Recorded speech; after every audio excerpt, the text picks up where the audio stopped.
In mighty campaign team money, kono campaign manager, kono village representative, kono pa nga. Bet ki ngeji wini, lutela ni, mokene ubi porro, mokene ubi carro. So ka iti kam money, kono iti kampa MP money, kono iti kampa opposition money, bet mariek in machalo team manager, chief mobilizer, ke nga gini, bet mariek.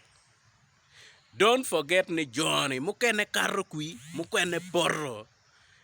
Kau carro kui, in machalo mobilizer nyo, in machalo beri team money, ma way, to pingete, kichwale ni, na way, uchwal ngete ni, ye, kono.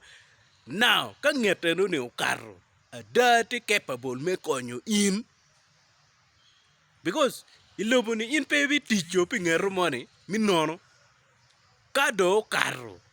Is that person capable me konyo win ki team meguni? That is one. Mi ario, ka porro relationship ma eno weke kin wu ki uponene mo carro ni. Romo weko ponene ni kunyi bet ki ngeche no ni wi. Telo kene tere nen tuone ario nyo lieja ario ti alweny. Luma ye deno chan lumia ngagi mapate wun. So ka ini jiu kumi omere matek gin ti atele gin ngero moni. In bene karwa nyila ming kun nyila tim ngo kun nyila volo mo ata kun ngo. Ka nget mala volo ni ukaro.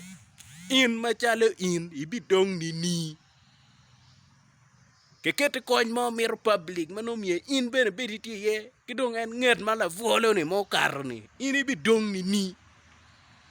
That is ngo mang mir ngera chiel matie team money ko nyang mabe. Studying style pa ngero money yo. Romo konyo luake nyo konyo ko. So in imur me weta wato pingete kono watimo ngo pangere ko watimo ngo pangete. Teko por ku nyo karo ti capable me konyo in pen wi kumeno. Ka pe bi doing lero bi dong mere dongi. And keeping ni this is the key figure maguber yelu widano.